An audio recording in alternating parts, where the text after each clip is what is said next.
What's going on, everybody, and welcome back to Comic Breakdown. In today's video, we are jumping into something brand new. We are jumping into Batman, the Brave and the Bold, issue number 1. Now, in this comic, we are getting 4 individual stories set separately from one another. The first story we're getting is a Year 1 Batman. It is Batman, the Winning Card Part 1, a story that is written by Tom King. The artwork and colors are Mitch Gerads. The second story is StormWatch Down with the Kings. This is a story written by Ed Brisson. The art and colors are Jeff Spokes. And these will be the 2 stories that we are covering inside of this video. If you would like to check out the other 2 stories, you're gonna have to buy the comic. There's a Superman story written by Christopher Cantwell. And then there is Heroes of Tomorrow, which is a Dan Mora art and story. And at some point, we may cover the other 2 stories. Maybe we'll do a full video at some point in time. But for this video, we're just going to be covering the first 2.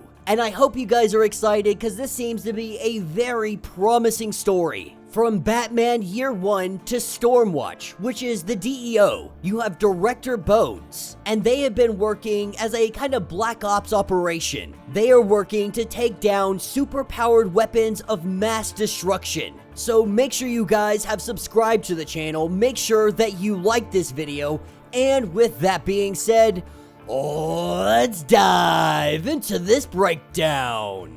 Alright gang, so as we dive into this issue, we are picking up in Gotham City. This is Year 1. We are picking up with the GCPD, and we have Captain Gordon. They have arrived at the Clare Ridge estate, and while Gordon says that this is a waste of everybody's time, because they believe they have been running around this city like a headless bloody chicken, that there are real crimes happening right now in this city, but that's not stopping them from going and investigating, to figuring out what the heck is going on. That's where we pick up at the railroads. A man running for his life. He's shooting his pistol because Batman is chasing him. As Batman brings him down, Batman ties him to the railroad tracks. But Batman says nothing. As this guy screams, he hollers, he curses. He tells Batman that he's not scared. But that attitude quickly changes as we see the train coming in. We see the attitude of this man quickly change, asking Batman to just save him, to not allow this train to hit him. And Batman says not a single word. That's what takes us to Northwest Gotham. We are picking up at the Robinson apartment. And right now, a man is calling the police. A girl by the name of Helen has gone missing. Last seen wearing a green dress. They had just been in Adams Park. He had been on his phone just for a second, looked away just for a moment, and his daughter disappeared. This was 4 hours ago.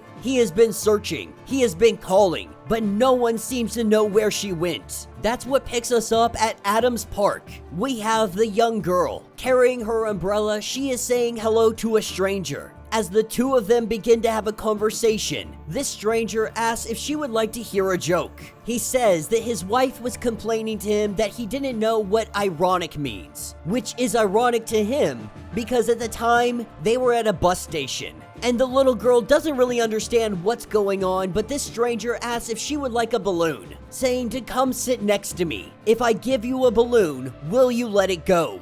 And while she swears that she will not, that you make a mistake once, that you won't make it twice, or at least you won't if you want to grow. For a little girl, she seems to be very intelligent. But at the end of the day, she is just a little girl. No matter how smart she may be, she finds herself on a park bench with none other than Joker himself.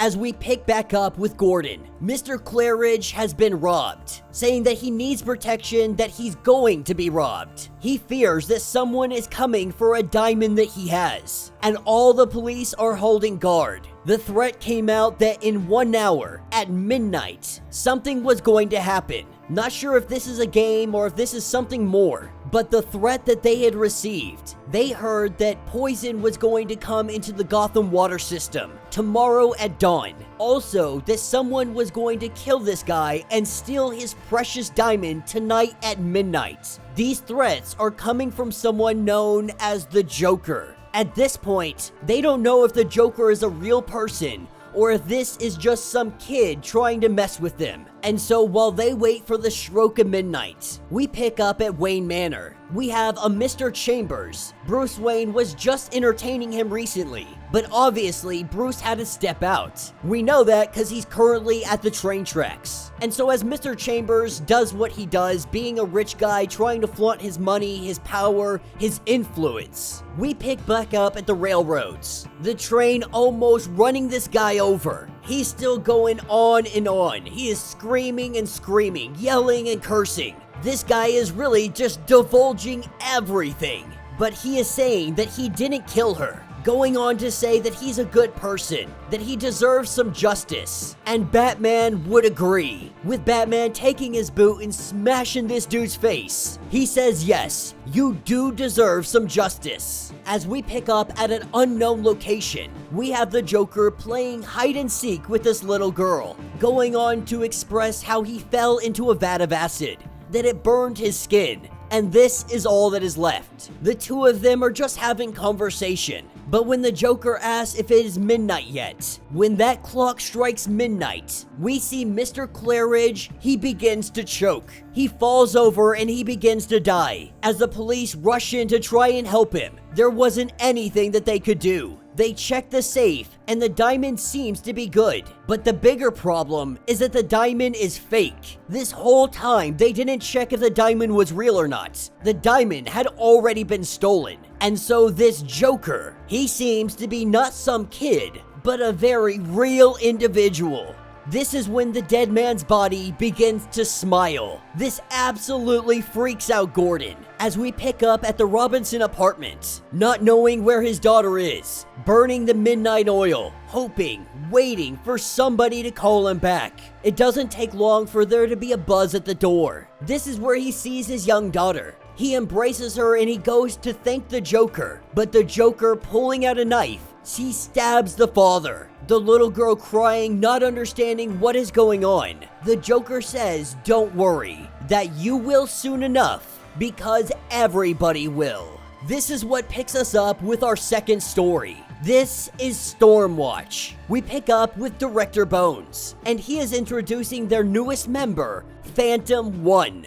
Now, for those of you that have been reading Batman Incorporated, you will know that Phantom 1 was once the sidekick to Ghostmaker. That's a story that we are still covering and we need to get caught up on. But Phantom 1 has found himself now working for StormWatch, and lately they have been trying to rebrand themselves, especially after the fiasco that had happened with the DEO. Introducing Phantom 1 to the new team, we have Ravager, we have Shadow, we have Peacekeeper number 1, we have Flint. As they make those quick introductions, we also get introduced to Winter and Dr. Zima. These are the onboard doctor and scientists. And as they have their discussion, this is where we see probably the most powerful weapon. This is where we have Core, a living nuclear generator, telling him to rise and shine because it is time to go fight some bad guys. StormWatch has recently received some reliable information. A faction of the Black Hole, calling themselves the Singularity. They are gonna try to break a doctor out of Iron Heights. Black Hole and the Singularity by extension, they have discovered how to harness both the Speed Force and Negative Speed Force. They have been incorporating this into some very impressive weaponry, and it looks like they are planning something big. The last time they showed their face, they encased the entirety of Central City in a bubble that slowed time to a crawl. And so they don't want to give them the chance to test any more of these weapons out. The Doctor is the key to all of it. His brain is what they need. And so he is the only one that they say needs to come out of this alive. The rest of them, they can be taken care of. This is where we jump over to Iron Heights. The prison break already happening. As they begin to free the Doctor, they put some explosives on the wall. And that is where our team shows up, with the Doctor saying to release the storm. We see a giant freaking cannon. Our team doing their best to hold this off, but the weapon fires. A small capsule gets dropped into the middle of the room, and then a giant red orb begins to glow from it. As they go to try and stop whatever this thing is, Every time they shoot something into it, it immediately drops. They are unable to stop whatever is happening. As they begin to get scans of this, they learn that this is a time sphere. The eye of the storm ages at an accelerated rate, roughly 45 years per minute. As all the prisoners, they begin to slowly have the life taken out of them in this moment, their lives being accelerated in 45 years in a single moment. Our team knows that they have to stop this, and so they shoot everything they have, trying to hit the center. Even Core goes to try and break in, but he says that none of their weapons can get to it. As the Doctor begins to make his escape, Ravager and Phantom 1 go chasing after, only to see that prisoners are about to get swallowed up by this time sphere. Ignoring orders, they rush over to help these people. And Flint is the one to go after the Doctor. The Doctor shooting some devices at him, believing him to be a speedster. But the thing is, Flint is not connected to the Speed Force. More than that, he is almost invulnerable, which means it is almost impossible to pierce his skin even if he was connected to the Speed Force. Grabbing him by the throat, he tells him to deactivate the bomb, as things look like they are about to get severely out of hand. This is where Core goes nuclear. We see him get as close as he can, and he releases a crap ton of power. He is able to neutralize the bomb. They are able to take the Doctor into custody. And this is where we see that Director Bones is reporting into somebody. Operation Speed Kills was a success. And by the way that this conversation is going, I think it is safe to assume that who is in charge, who he is talking to and reporting to, can be none other than Amanda Waller. And that will be the end of this issue. So let me know what you guys think down in the comments. Definitely a fun couple of stories. The other two stories are also enjoyable. Definitely interested in seeing what Tom King is going to do with this kind of murder mystery year one Joker versus the Batman. And StormWatch seems to be very promising. I'm always a big fan of seeing Director Bones do something. Now it looks like he's back to his old ways, scheming, tricking, manipulating situations, while they are sitting here pretending to be the defenders. We've seen how well their defending can really be. And if he's working for Amanda Waller, that only means that he is serving a purpose until he is no longer needed and he will be taken out like everybody else. But let me know your thoughts. Let me know your theories. If you would like to get completely caught up on everything going on with this series, be sure to check out the link in my description as well as the top of this video. It will get you completely caught up on everything that has been going on with Batman. If you would like to support the channel, you can always do so by joining the channel membership. Much like Patreon, having multiple different tiers, from $1 to $50, from loyalty badges to getting comics every single month. Not only does it help out the channel tremendously, but you are getting tons of perks in the process. If you are unable to do this, do me a favor, subscribe to the channel, like this video, hit that notification bell, and with that being said, until the next breakdown.